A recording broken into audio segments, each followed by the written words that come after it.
Hello, hello. Look, I was over here dancing to the countdown music behind the scenes going on. So, I'm excited. welcome everybody. My name is Robin Woods.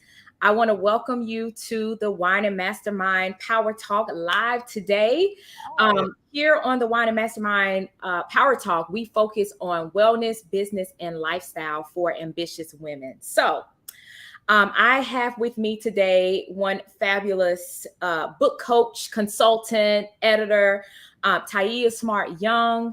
And it is just such a pleasure to have you here with us today. I'm sorry, Taiia. Let me Yeah. say I knew Taiia. you was gonna catch it. I knew you was gonna catch it. You got it. Yes, yes. So it is such a pleasure to have you here with us, Taiia. If you don't mind, let's just go ahead and jump into it. Just share with everyone, share with our audience. It looks like we have some people that may be joining soon. Sure. Share with the audience a little bit more about yourself, who you are, and what it is that you do. Sure. I hail from the planet of Brooklyn. I'm from Brooklyn, Yes, New York. And I am, as you said, I am a writing coach, an editor, and most of all, a book coach. And like for some people, it's like, okay, what does that mean? What is a book coach? And so I'm really like, for me, it's all about marrying story and strategy. So even if you have like an idea that's not fully formed, like that's my jam. Like you come to me, we'll get your idea all the way together and we'll figure out what book you should publish. So that's just a little bit about what I do in terms of like the book coaching side of it. I love it. I love it so much. And this is near and dear to me, especially when I think about like the whole book writing journey. Because for those of you, and let me just kind of circle back because I did not do the best introduction for the Wine and Mastermind podcast as well as myself, because I am an author as well, kind of going back to what Taiia just shared. So I just wrote a book, and it's the title of the book is Boss Moms Move Differently.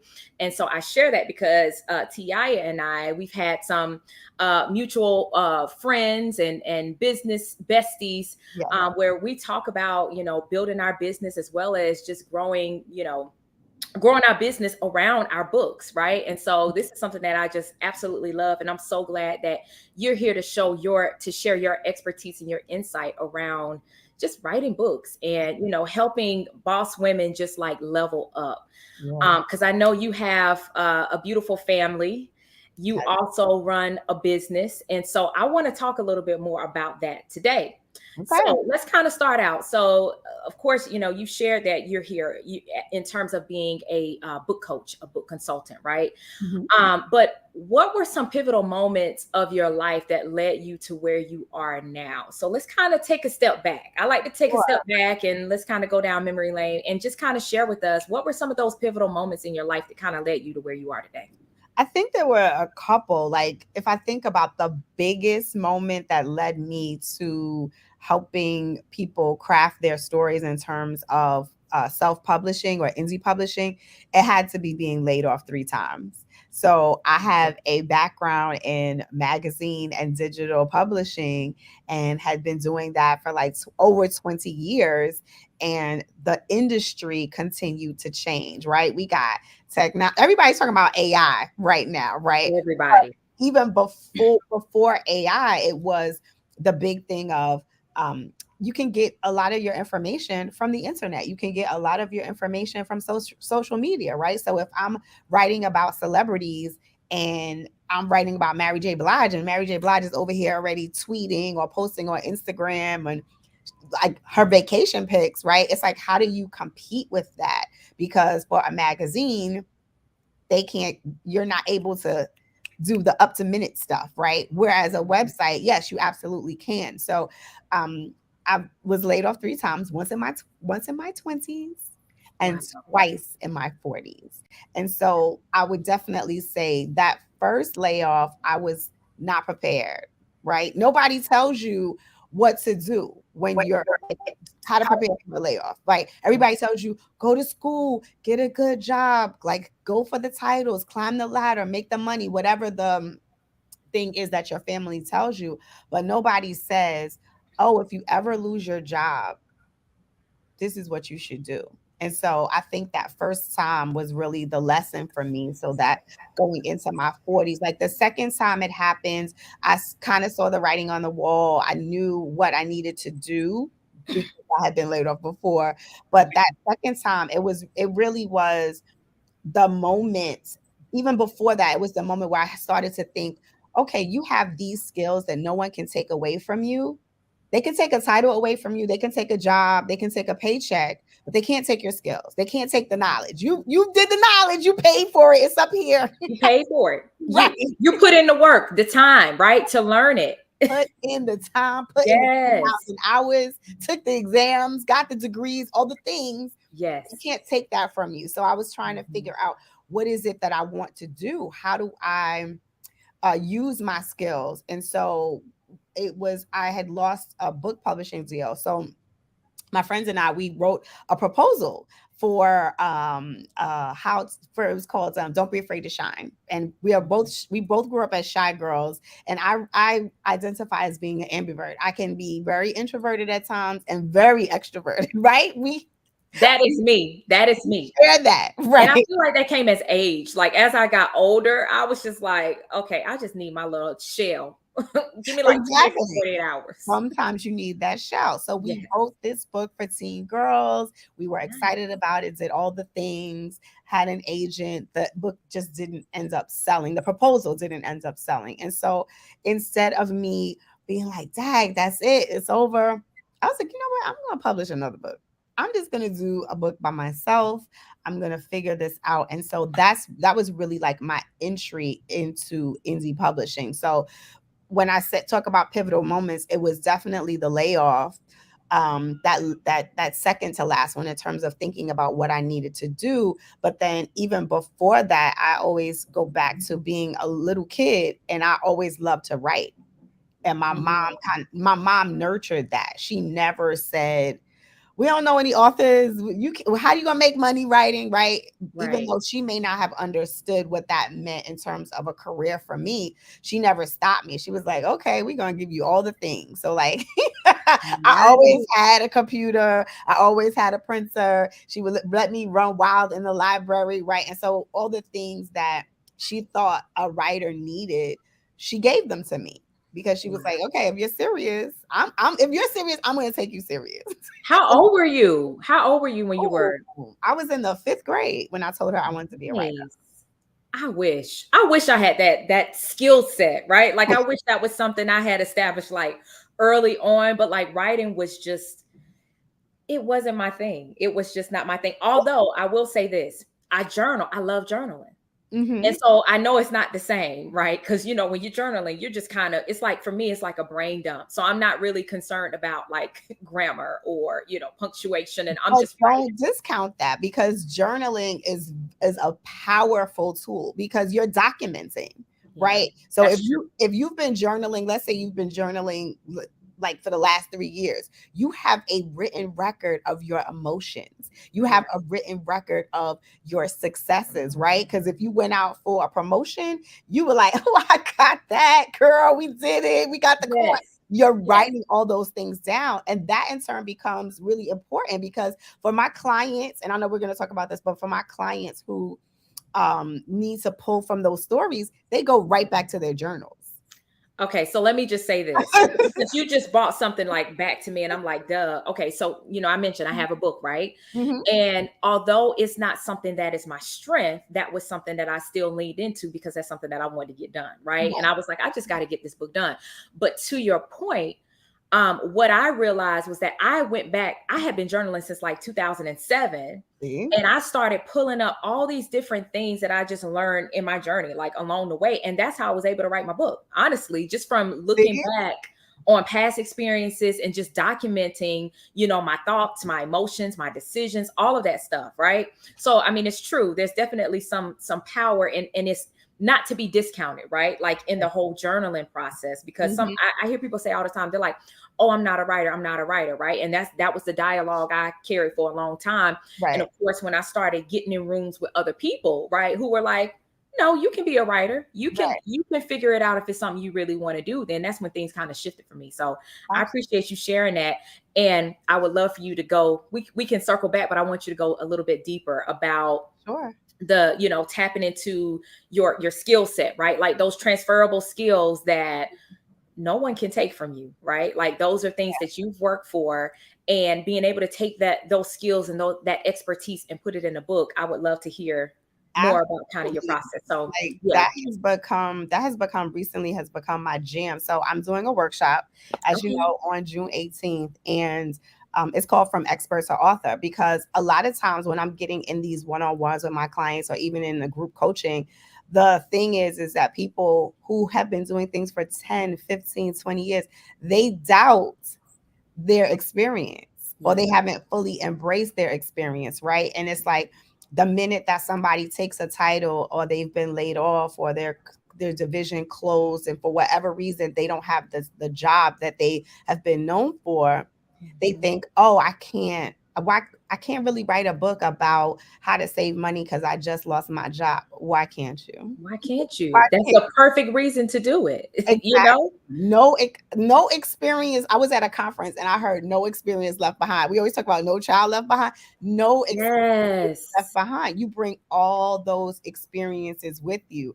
And I did a live yesterday because there was a question. I do this thing called Q&A Wednesday. And so for Q&A Wednesday, I answer your question about writing, publishing, and sometimes I get a couple journaling questions, but mainly about writing, publishing, and editing. And so the question was from this coach who was an organization coach and was really new into the field, came from being a teacher, now in a new field, didn't consider themselves to be an expert because they'd only been in the field for 5 years. And my thing was, listen, I want you to do three things. I want you to take a career inventory and what I call looking at the gold stars on your resume, because this really helps you remember that you are an expert. Did you save your company money? Did you create something? Did you build something? Right. One of my clients created like affinity group for the women at her nonprofit that had grown from like 5 to like almost 50 women. So like these things are successes, and they really do help you to like remember that you are an expert. So I want you to do the career inventory. I want you to do the education inventory, the degrees, the masterminds, the certifications, the coaching Everything. program, the self-study, all that stuff. You've invested in yourself to call yourself an expert. And Yeah. don't think that just because, oh, I've only been doing it for 2 years, that's 2 years more knowledge than the person who needs your information has. Absolutely. That Absolutely. person is at zero. You're Yeah. at 2 years, so you're ahead of the game. And then I want people to do a inventory of their fundraising and volunteering. And we both know we're in sorority. We're in the same sorority, so we know. Yes. I Okay, mean, I never even thought of that. I've never even thought of that. but that's huge. How much time do you spend volunteering for whatever programs, right? For me, it's a lot of youth programs. So I always pull that as part of my expertise because I spend a lot of time with these kids. Come on.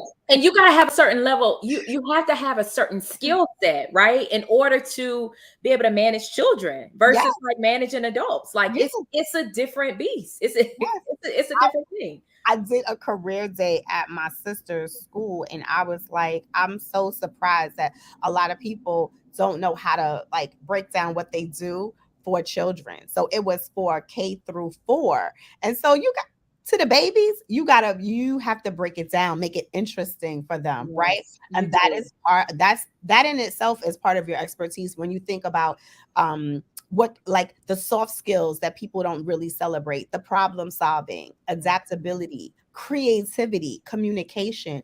All of that is so valuable, and we don't recognize it. And then thinking about the fundraising, like, first of all, fundraising is not my ministry, okay? But but I work on it. But there are people who they could get out here and sell water to whales. They're Yeah. they're like, they could get, whether it's Easy. $1 or 10,000, right? They have no problem asking you. Me, I'm like, oh, let me get my script ready because I don't want Me these people to too. think I'm Me begging, too. right? Yes. And I'm like, I'm the type, I'm like, did I ask him last year? I don't want to ask again. Like you don't want to bother people, with that. So yeah, yeah. But all of that, I want people to consider just those three things when it comes to considering their expertise is huge. And that'll help you to get out of the mindset of, well, I don't have enough, years in the game. And I think that as technology continues to change, as social media changes, as everything around us changes, we can't just rely on the number of years anymore. Exactly.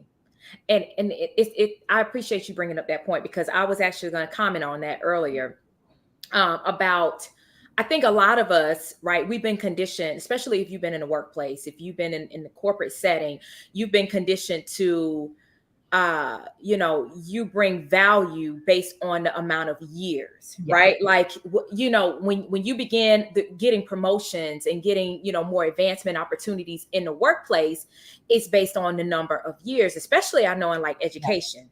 For sure. Yeah. A lot of times the salary and things like that. But I feel like a lot of things are just shifting now, where even going down to like your book, but there are organizations who are shifting now, and they're starting to look at, no, like, what are some of those transferable skills that you've had, that you've had for years, for decades? Some people, and I kind of, as I heard you talk about like looking back over your experience and your skills and things like that, even some of your wins, right? I think about like maybe things that you were doing in high school, like starting out like in high school, some of those transferable skills. I think about another thought that came to me was like being a mom. Right. So we both kind of share that. Right. And we just had that conversation earlier today, like right before we got on here, we were talking about like being stay at home versus like being a working mom. Right. And I can even think about some people, like if you're a stay at home mother, right? You may not necessarily be in a workforce. You may not necessarily be, working a job, but you still have a ton of skills, right? Like, which, because being a Absolutely. stay at home is a mom in itself, but you got a ton of skills that you could leverage, right? That you could probably pull from what you're doing as a stay at home mom back into the Absolutely. workplace if you wanted to, or back into a book if Yeah. you really wanted to. I always think like moms are CEOs, whether Girl, you work period. right, Bosses. bosses, whether you work outside of the home or you work inside of the home. Moms are CEOs, period, because we have all the jobs. Who do they call when the baby's sick? Nine Mom. times out of 10, they call the mom, right? Mhm. Unless you have a certain kind of relationship with the school. Like at a certain point, they definitely will call him my husband. Yeah. Right. They were like, we know he works really close, so he can be here in 15 minutes. Right. There was a certain point that they were calling my They husband. know. Think Yeah. about that, right? So we have that we are in charge of okay, trips and snacks and what activities you're gonna be in, all of that, right? We're a lot of times we're not delegating that to somebody else. I think when we start to get higher up and we have more resources, more finances, right? We have capacity to now get other people to delegate these things too. But if you're doing pickups and drop-offs, that's time management. All the way. Okay. All the way. So we can't discount any of what no experience left behind. That's all I'm gonna say. No experience. I'm gonna have to write that down. No experience left behind, because that's something I need to post and even remind my clients. Like I think that's so good. Um, so I do want to circle back and kind of go, because you did answer my question. I was going to ask about what got you into like writing books. Like, Mhm, so what was the book? So the first book, you said you partnered with someone, right? And then you moved on and you were like, okay, I'm going to write my own book. mhm. I'm curious to know, and these are more so two questions. One being, what was your second book about? Like, I'm curious to know what did you write about? But then also, what were the mistakes that you learned? Like, kind of looking back, what were those things that maybe you learned about maybe the right way, right, to write a book and launch the book, right? Like, what were some of those things that come to mind? Sure. Okay. So first, the first book that I wrote and published, self-published myself, and I should say this is another pivotal moment too. So it's called Famous: How to Be the Star of Your Show, a teen girl's guide to embracing her fabulous self. So I Okay. told you I spent a lot of time around the kids, You right? did. I love So that. I Okay. was showing up. A lot of times I would get invited to do graduation speeches and career days and just come to the school and do a workshop. And so I turned those questions that I would get from the girls into a book. So 10 questions, right? I turned it into 10 chapters, and it's really about celebrating girls as they are. You're already fabulous, you're dope, but you might need a little bit of help, right? Yes. You might need to figure out what it is you need to wear to the job interview. You might need to figure out, how do I get a mentor? So those are the, like, the central themes in the book. You're already fabulous. I'm not telling you anything is wrong with you. We get enough criticism about do this, do that. So Right. this is all in love, and it's interactive. So you get a chance to, like, answer questions and journal and reflect and figure out what it is that you're going to do. Like, how do I figure out, because I call it your favorite five. How do I get those five mentors? Because I don't believe you need one. You need a squad up. Yes. Right? Because we do as adults, right? Like we Yes. need that as adults. So yes, I agree. I agree 100%. So that was the first book. The second book, believe it or not, is actually a journal. It's called Love You Mean It. And I wrote that book because I just felt like it was really like a love note to friends that I had seen not really loving up on themselves. And we go through, like, ebbs and flows in terms of our confidence and how much we pour on ourselves, and I'm super critical of myself. And so when you see that in someone else, it's okay, you feel like it's okay, I got to be critical of myself. But when you see that in your friends or your family members, you're like, but you're fabulous, you're dope, Yes. you're doing all of these things. And Mhm. so that journal is filled with a bunch of different prompts meant for you to, like, love up on yourself. Remember, like, why, what makes you feel good? What do you love about yourself? What do you love about your face? So it's just really a celebration. And I then love the that. question you asked about making mistakes, right? um I feel like I avoided some of the major mistakes for two reasons.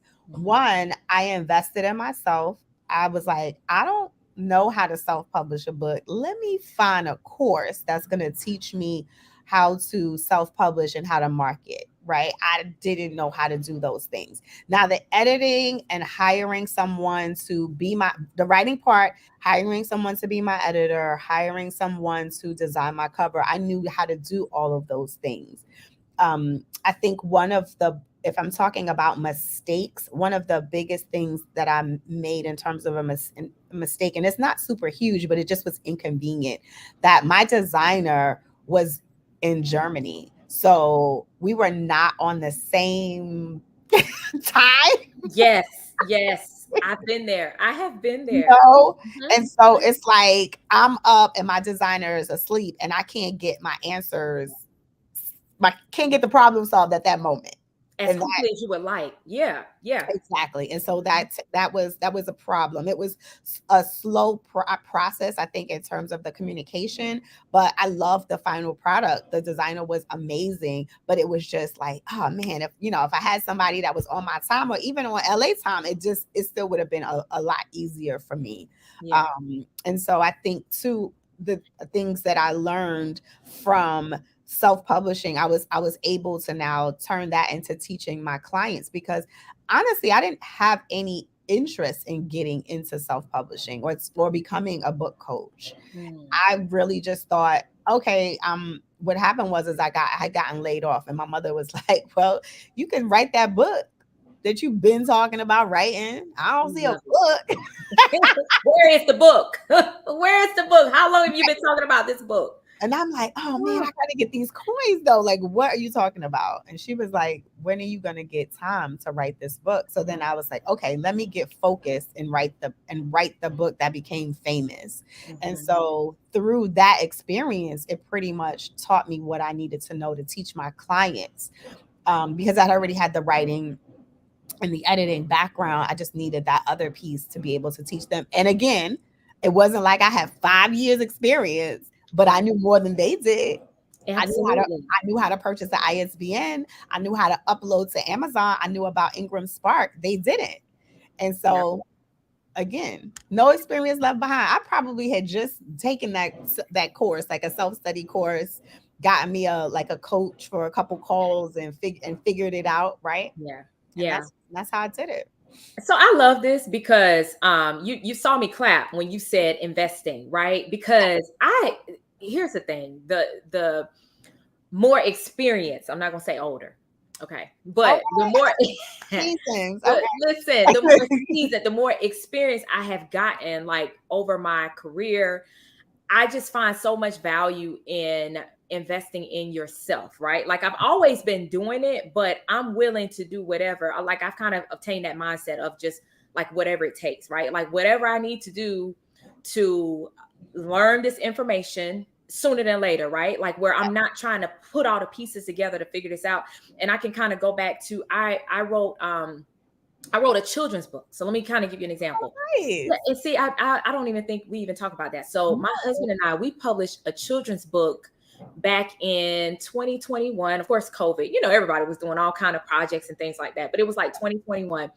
And I remember it took us maybe a good year and some change to get this book off the ground because in my mind, I was like, I can figure this out, right? Like I don't, I could kind of put the pieces together, watch a few YouTube videos. I think I did something on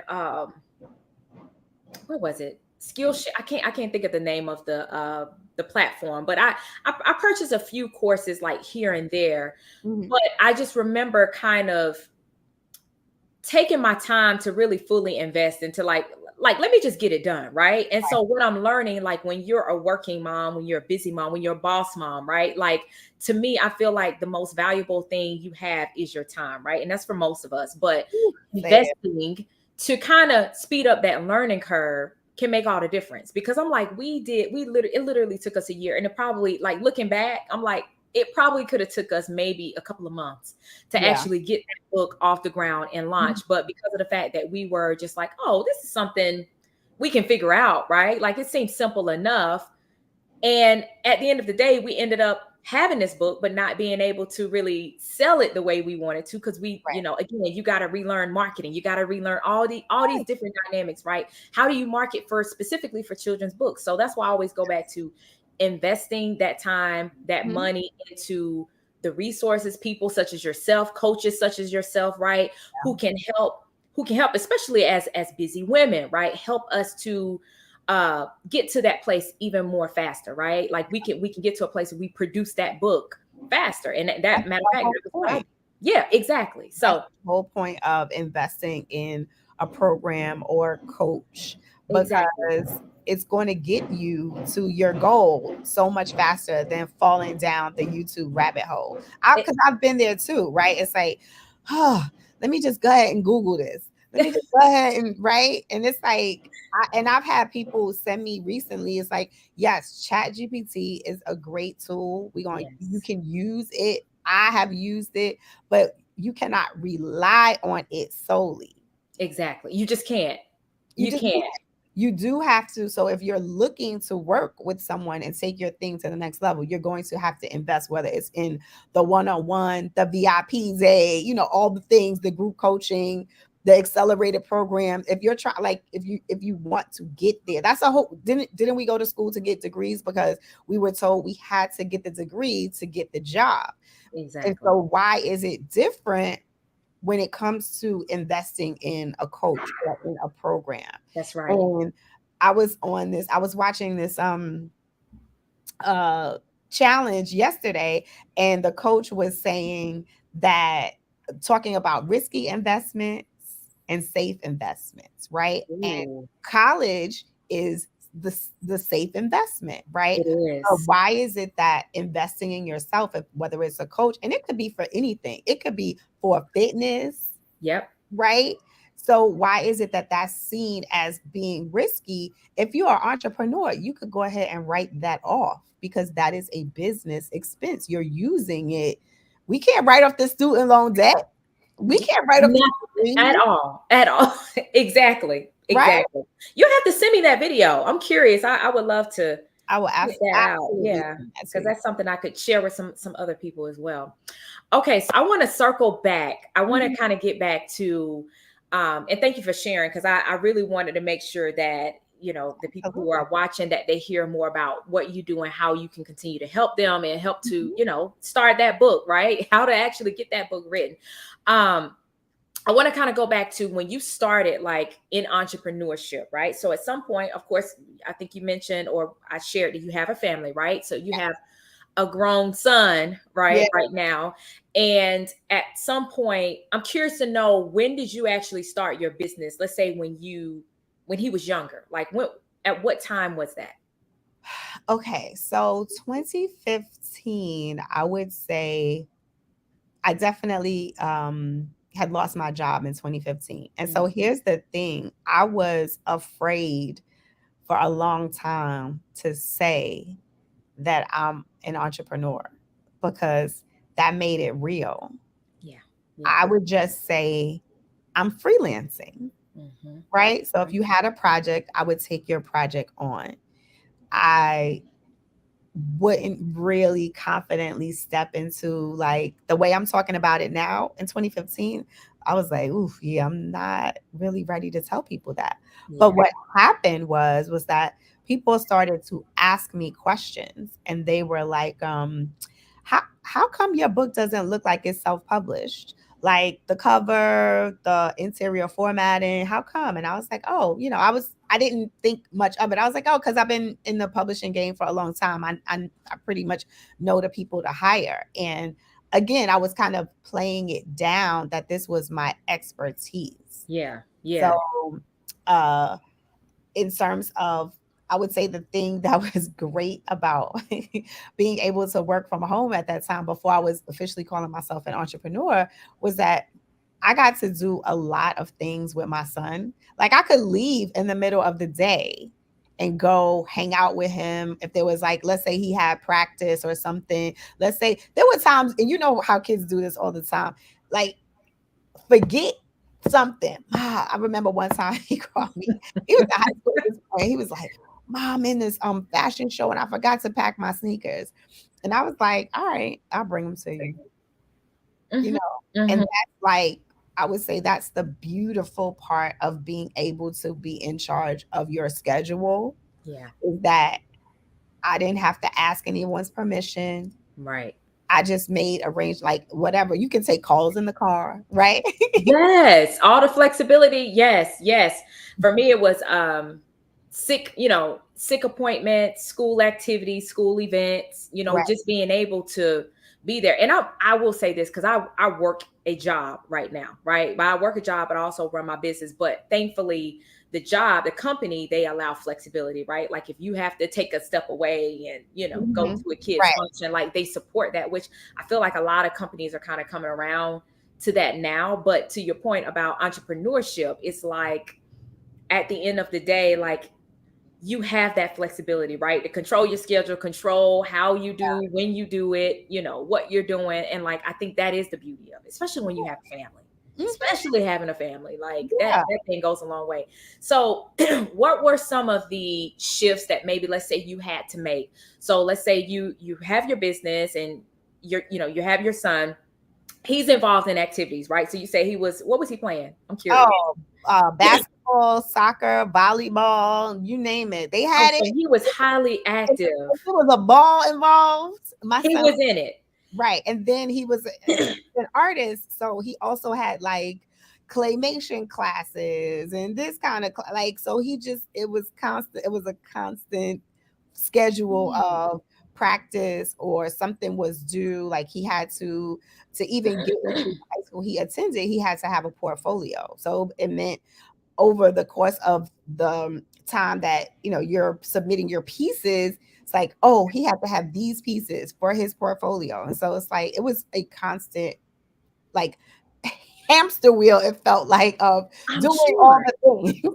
Yes, yes. And see, mine are younger, and I feel like it's starting to build up to that. Right. Like I haven't, it's like, you know how it is when you have children, it kind of goes in waves, Mhm. right? Like, because it's like when they're infant, toddler stages, it's like more so all you're really concerned about is getting them to, the caregiver, right? The Yeah. caretaker, right? Maybe And a play then date or home. two. Right. Yeah, but it's not necessarily like activities, like they're not really dedicated or committed to anything, right? Right. But now my kids are starting to get involved in sports, Yeah. and my daughter, she's in dance, and she even talked about competition, which Yes. I was like, girl, we're gonna have to hold this for like maybe another year, give mama like another year, because I feel like I'm at a place in my life where I feel like if I'm not dedicated, like if I'm not to that point of, it sounds like one of my neighbors just rang the doorbell. Sorry about that. But if I'm not, if I'm not fully committed to that process, I'm like, we all have to kind of be in alignment, right? Right. But for you, your son was heavily involved in, yes, it's fine. Your son was heavily involved in all kind of sports and things like that. So how were you able to juggle, the demands of all these activities, all these things he had going on, as well as running your business? I think it's really a matter of like teamwork and a lot of discipline too. I live by my calendar. I always have, but probably even more so when I became a mom because of all the things that were on my calendar. It was like before I could even say yes or no to something, I had to see if I had the time to do it, right? Because we'll put everything on the calendar. Yes, I can bring the snacks. I can drop the kids off. Your kid just doesn't have a ride. I can pick your kid up. And so it really came down to the time management. And I had a hard time, and I still struggle with this sometimes, saying no to things.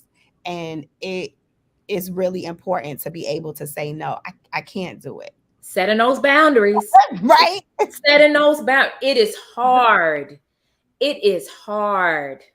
Oh my God. But it's Yeah. so important. And I don't think that without setting boundaries, you're able to achieve all the things that you want to achieve. Right. So I had one kid. So I didn't have like three to be like, I'm going all these places, because I'd have been like, oh, everybody gets one sport. I don't think I could have been Just one for each. No, right.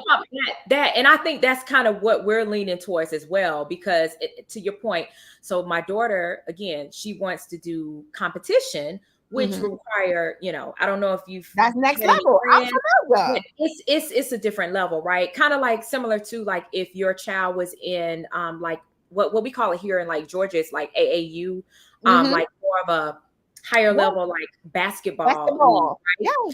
And so because I used to play basketball back in the day, and so I think about like the AAU, but my son, he's doing soccer, and so they're considering him being in more advanced like soccer league. And so I And you told know my what daughter, I was that like, well, means. before we make that commitment, we need to see what your brother's schedule is looking like as well, because I would hate to make that commitment, for her, right? And then we're not able to allow my son to do something that maybe he desires. So for us, my husband and I, we had that whole conversation about how do we ensure that we kind of meet in the middle, right? Between making sure that they both kind of have that fulfillment that they need, they get a little bit more practice in, right? And doing what they need to do. But we also, my husband and I, are able to manage that. Because Yeah. I'm like, if we can't manage it down to the point where I talk about this in my book about building a village, right? Building a tribe, because to me that is so important. Like me and him just trying to do that on our own. I told my husband, I'm like, I wouldn't be practicing what I preach. And I tell people all the time, like, Right. if you don't have those people in place to kind of help you to support you, and you're not willing to support in that way, then it's probably not a good idea for you to even try it, right? Not at all. Talking about husbands, so like when it came to middle school, because the half a days, right? Like the half a days are a killer. They So are. it'll be like a random half a day on a Tuesday, and you're just like, The trauma. Look, we still have trauma. We just got out of school. The trauma's still here. exactly, the trauma is still there. So because my husband worked not too far from the school, he was like the designated dad that everybody kind of knew could call and be like, hey, can you pick up? Like, and it was not a problem. So talking about that village and talking about how you do it, you got to lean on your family, Yes. right? If Yes. you can not abuse your family, but lean on lean on them Exactly. and make sure you treat them right. Exactly. And so for me, because most of my family is not necessarily close by. So Mhm. like what we did was, the way we built our village, we have neighbors. We have multiple people in our neighborhood Exactly. who we took time. Like this was not an overnight thing, right? Like especially when you start talking about pick up my child. I trust you to pick up my child. Okay. And, maybe even some days if we're running behind, take my kid home, right? Take my kid to your house, right? And so that took time, but it took nurturing those relationships, taking time to understand and learn, about their families. And, we invited them here to our house and they learned more about us and things like that. And so now we got to a point where we're like, okay, like when it comes to school, if I'm running behind, right, I can call a neighbor and vice versa for them. Sometimes if they're running behind, they're stuck in traffic, they'll call, hey, Robin, can you pick up, the kids from school? And I have no problem doing it because to your point, you don't want to abuse it, but you also want to be able to help as well. So it's like, I'm not going to abuse the situation, but I'm definitely going to help when I can. I'm not going to always just be asking, just taking from it. Right. You don't want to be the one that is like, oh, Robin. They're like, they see the cell phone. They're like, okay, no, I'm not answering this today. Because it's always an ask. Right. So yes, I agree 100%. So thank you for sharing that. So you say your village was more of your family. Yeah. Basically. Okay. Cool. All right. So what were some ways that you were able to delegate, let's say, responsibilities outside of, like you say, like, your husband or other family members who were able to kind of help out? Let's say going back to maybe household chores, right? So now, again, you're running this business, you have a child. Like, because I'm sure things had to change to some degree. So maybe in what ways did they change? I'll ask that. In what ways did they change? And then what were some things that you did, some responsibilities that you put in place to kind of delegate to maybe your child or husband? So we were talking about this the other day, but I taught my son from a very early age how to do his own laundry. Right. I love that so much. And he was 8 years old. And to some people that may sound crazy, but it was important at that time because I was like, I remember I was washing dishes, I was cooking, his father was watching TV, and he was like, "Ma, I think it was he needed a clean uniform, right? He had a game." And I was like, I'm gonna stop what I'm doing and I'm gonna show you how to do this laundry. And I think that has been a thing that I've constantly had to do through various phases, to be able to delegate and to say no, I can't do it, and be able to delegate to my son or ask my husband, like, can you do X, right? Because I don't have the time to do it. And one of the things I was super proud of is that my husband came to every open school, every event, because I was like, they're gonna know he has two parents. Okay. Yes. Same. They do treat you a little bit different. Yes. Based on, and I'm not saying every school does this or every teacher does this, but sometimes students get treated differently based on they know what's going on at home or whatever. And so just to be able to have a solid team, like there would be a point where if my son got in trouble in school, they would say to him, who do you want us to call? And he'd be like, it doesn't matter. They gonna talk to each other anyway. They gonna get on me anyway. Either way. He was like, pick your poison. I'm curious to know why they would, the fact that they gave him an option though, like the fact that he had options. Because at a certain point they would see me doing drop off and my husband doing pickup. Okay. Right. And they knew we were both really active in the school, because I never wanted it to be like, oh, well, she always shows up to the thing. Because, it's like they have the recitals and the performances. And then it's like, oh, there's an exhibit and there's a science fair. And so we will always show up together, even if it was one of us was running late. Right. We're still there as a unit. So they wouldn't automatically say, we're going to call your mom. They got to a point where they were saying, who do you want us to call? I love that. I just love that so much. And you just, that's a similar value that my husband and we share that too. Like, when it comes to the school, we want to make sure that we're both present, and which is a reason why I feel very strongly about like, entrepreneurship, right? Either entrepreneurship or working in a job that provides you with flexibility, right? Like those are my values. I'm like being present in my kids' life, like at a very young age, Important. at school. Oh my God, all of that. Like just being able to be available to my kids when they need me is super important. So yeah. Girl, in high school, so my commitment to my son that I made to myself was I was gonna go on at least 2 trips every year. So Mhm. sometimes it would be 3. On a great year, it would be 4. Family trips Oh, or I'm sorry. I meant to say school trips. oh, school. Okay. School Okay. trips, right? So up until my son was in the 9th grade, that was like the last school trip that I went on because he was like, enough. He Mm. was like, no one's questioning your commitment. Because my son is like me. He's like got the gift. It's like no one's I questioning love it. your commitment. I love it. They know I have parents. They know They your know you. mom. Enough. And I I love was it. like, okay, all right, I got you. It's Good enough. job. Look, you've done your job. At least Right. you've done your job. Like, But wait, let me tell you. So I did stop going on the trips, but I'm heavy on the PTA now, right? I'm heavy on the PTA doing all the things.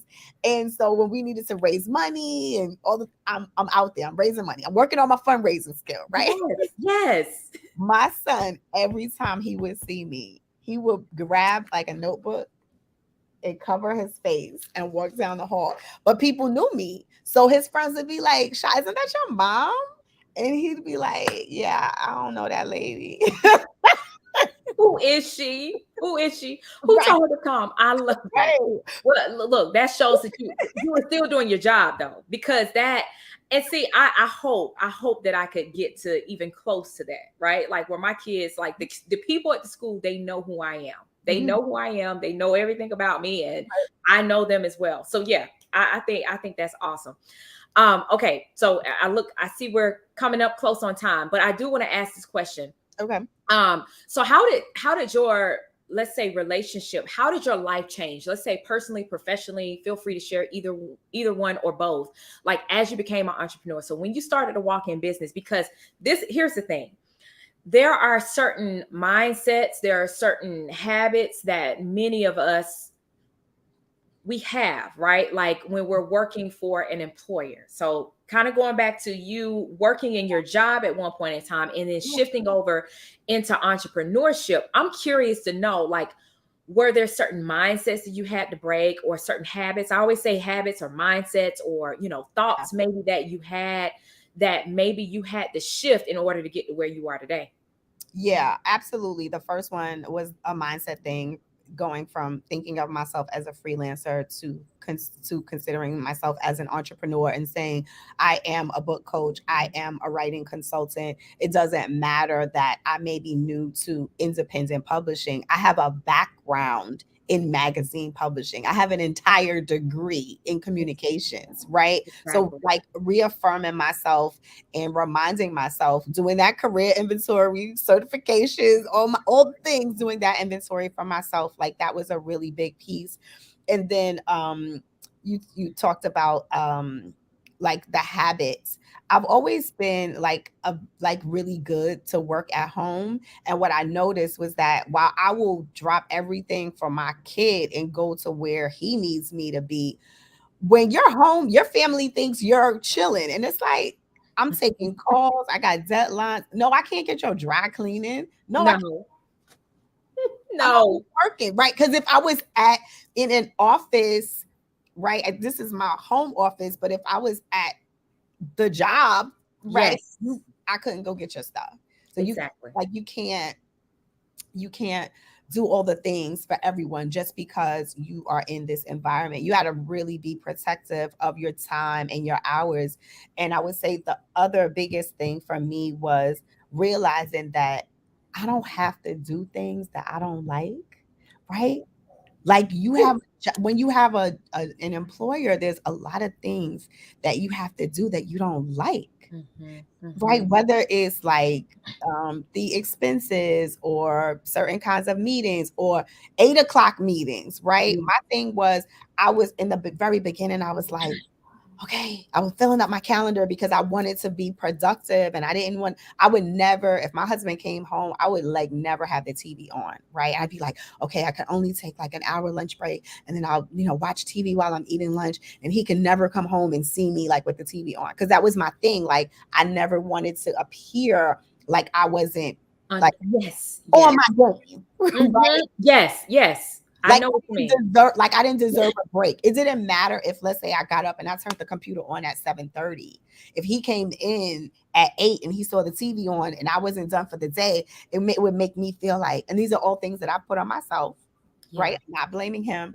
I was like, okay, I can't let him think that I'm not like really focused. And so I had to let go of those things. And it's like, you know what? If Friday I have light calls and I'm only taking 2 calls and I don't have anything else to do, I'm gonna take the afternoon off because I need Yes, absolutely. I need it.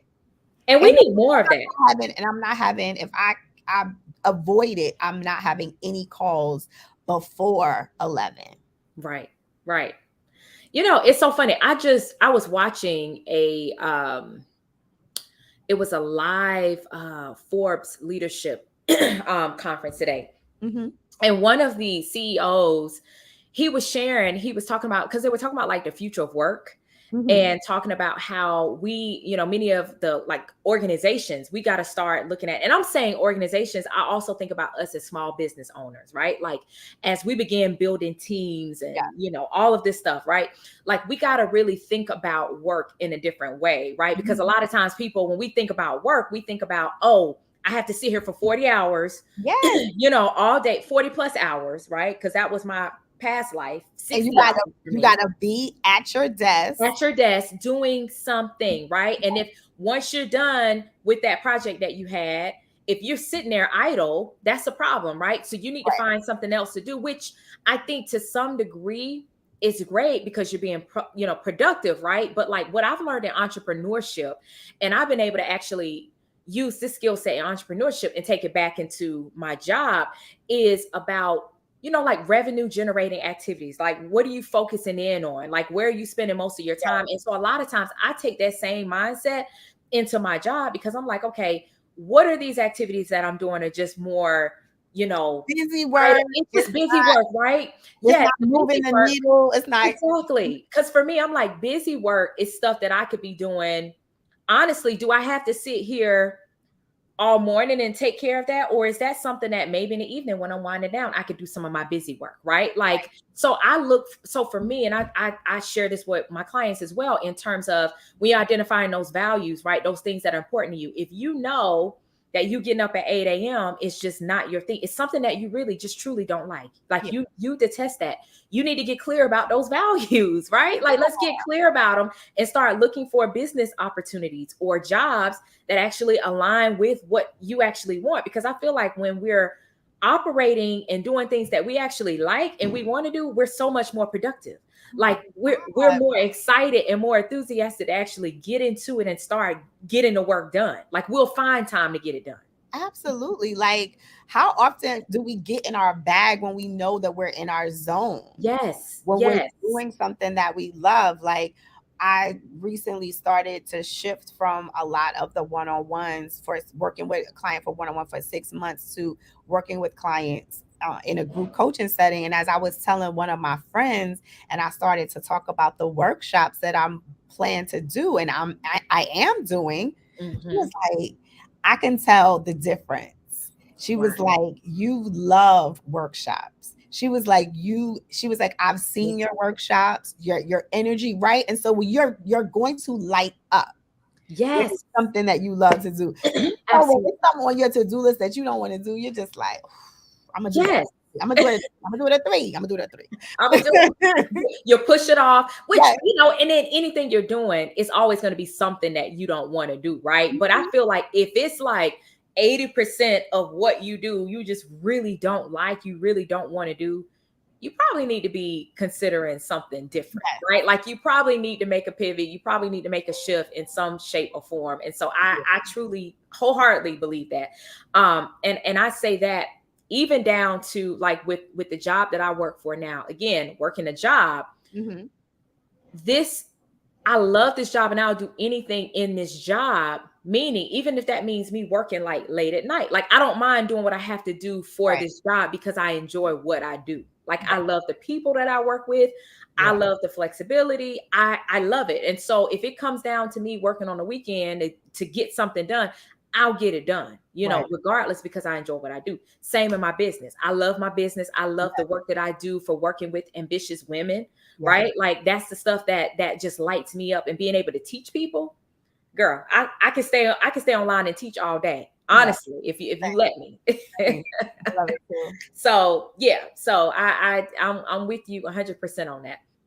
All right, so Taiia, Yeah. before we jump off, I Mhm. want you to share well, let me just say this. I want you to share, where can our audience find you? So anybody who wants to stay connected with you, if they want to learn more about you, if they want to work with you, where can they find you?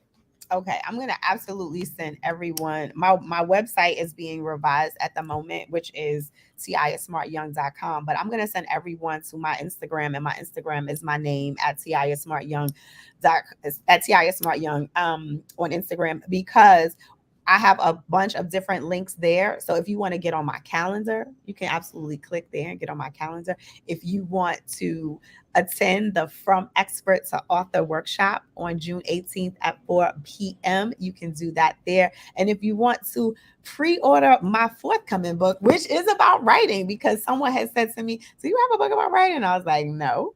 I But love I it. do now, and it's called Step Yes. Into Your Story. And so that's the best place right now to be able to go and get those links. And I think in the past I would have been had so much anxiety and shame around, oh, my website's not ready, but it is what it is, Yeah. right? Yes. It Yes. is being updated, but before the end of June, I will have the new website. So for right now, you're gonna just go to Instagram and click the links and get all the things that I mentioned. Awesome. Taiia, one quick question. So I have taiiasmartyoung.com, from expert to author. That's the link I think you provided. Is that okay to put here in the comments as well for Yeah, anybody so the who's link that I have, right, it is okay. Taiia Smart Young with the Okay. to author information. So Yeah, you can absolutely put that as the link. Yeah. awesome. So I'm going to add it here in the comments. So definitely check it Yes. out. Yes, I have it here. And definitely check out Taiia on Instagram as well. And you say it's at Taiia Smart Young, right? On Instagram. On So I'll Instagram. make sure Yeah, that I put that here as I'm well. my name everywhere. So if you want to connect with me on LinkedIn, absolutely the same. Taiia Smart Young on LinkedIn as well. Yep. All right. Awesome. Thank you so much, Taiia. Thank Like, this you. has been It was amazing. Yes, this was fun. It was fun. great conversation. Thank you. Yes, it was good. It was like I really enjoyed this, and hopefully I get to see you soon, Yeah. right? Well, sooner than later. We'll be Yeah. we'll be able to connect. And so for those of you who are watching, thank you so much again for joining. You can check me out. You can visit wineandmastermind.com. You can also grab a copy of my book. I have my book right here. Boss Yeah. Moms Move Differently. It's a book to help women redefine motherhood, reprioritize their well-being, and reinvent their lives. And so you can check this out by just simply typing it in Amazon. Mhm. Boss Moms Move Differently, and I'll put the link here in the comments as well. But until next time, Taiia, I'm sure you and I will connect. And thank you, everybody, for watching and for joining. I'll see Thank you next you. time. All right, thanks.